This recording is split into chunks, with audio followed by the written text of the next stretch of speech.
जय श्री कृष्ण। ज्ञान क्या है? ज्ञान सब कुछ है। इस दुनिया में अगर सबसे पवित्र चीज़ कोई है तो वह ज्ञान है। यह बात स्वयं भगवान श्री कृष्ण ने कही थी।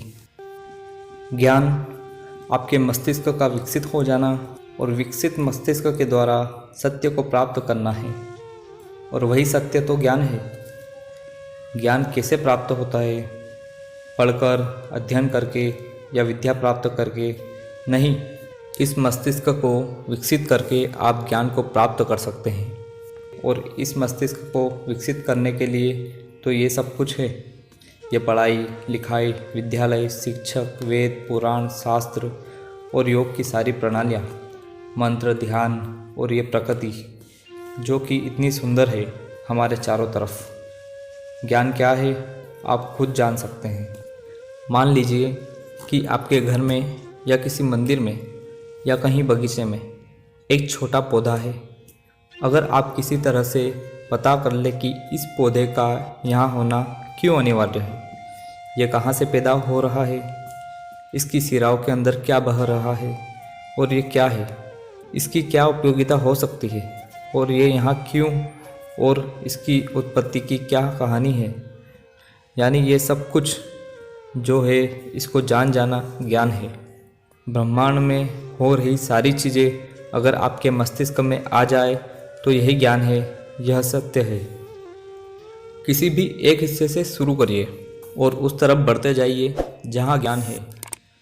जब कहीं बाहर की यात्रा की जाती है तो उस समय भीतर की यात्रा बेहद ही महत्वपूर्ण है। अपने मस्तिष्क को हमेशा जागृत रखिए। जागृत मस्तिष्क ही ज्ञान को प्राप्त कर सकता है। अपनी आँखों के द्वारा मस्तिष्क को उन अनगिनत रहस्यों तक पहुँचाना ही तो ज्ञान है।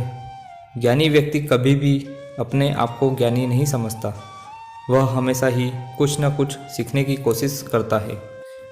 वह संसार की हर चीज़ से, पृथ्वी, आकाश, जल, वायु, अग्नि, ध्वनि, संगीत, मौसम, जीव जंतु, पेड़ पौधे, ग्रंथ, शास्त्र, हर चीज़, हर एक चीज़ से कुछ न कुछ जानने की चेष्टा करता रहता है।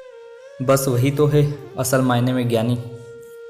एक और व्यक्ति वो है जो फलदायी वृक्ष के नीचे बैठकर भी भूखा मर जाएगा अगर उसे पता नहीं है कि फलों को कैसे खाया जाए। किसी भी चीज़ का किस तरह से इस्तेमाल किया जाए, यही तो ज्ञान है। आपके पास आवश्यक चीज़ें होते हुए भी उस चीज़ का इस्तेमाल करना न याद हो तो इसका मतलब आप में ज्ञान की कमी है। स्वामी विवेकानंद जी के बारे में हम सभी जानते हैं कि वे बहुत ही ज्ञानी थे। कई लोग विचार करते हैं कि उन्होंने ऐसा क्या देखा, क्या पढ़ा, क्या सुना जो वो इतने ज्ञानी थे। हम लाखों रुपए स्कूलों की फीस भरने के बाद भी इतने ज्ञानी क्यों नहीं हो पाए? इसका जवाब आपको उनके जीवन परिचय में पढ़ने पर ज़रूर मिलेगा। उनका जीवन परिचय पढ़कर आपको ज्ञात होगा वे किसी भी बात को पढ़कर, देखकर या सुनकर विश्वास नहीं कर लेते थे। वे उसके मूल तक जाते थे। वे उस बात की संपूर्ण जानकारी निकालते थे। उसके बाद ही वे उस पर विश्वास करते थे। यहाँ तक कि उन्होंने यह भी जानना चाहा कि यह सृष्टि किसने बनाई तथा ईश्वर सच में है या नहीं। इस बात का पता उन्होंने ध्यान के माध्यम से लगाया। नित्य प्रतिदिन उन्होंने ईश्वर की खोज में ध्यान किया। अतः ध्यान के माध्यम से आत्मा का परमात्मा से मिलन हो सकता है, इस बात को उन्होंने साबित कर ही दिया। जिस प्रकार स्वामी विवेकानंद जी हर चीज़ को बिना सोचे समझे उस पर विश्वास नहीं करते, उसी प्रकार हर बात की सत्यता को जानकर आप भी ज्ञान को प्राप्त कर सकते हैं। अतः ज्ञान को अगर एक वाक्य में कहा जाए तो वह यह है कि हर बात को जांच परख कर सत्यता की पहचान करना ही ज्ञान है।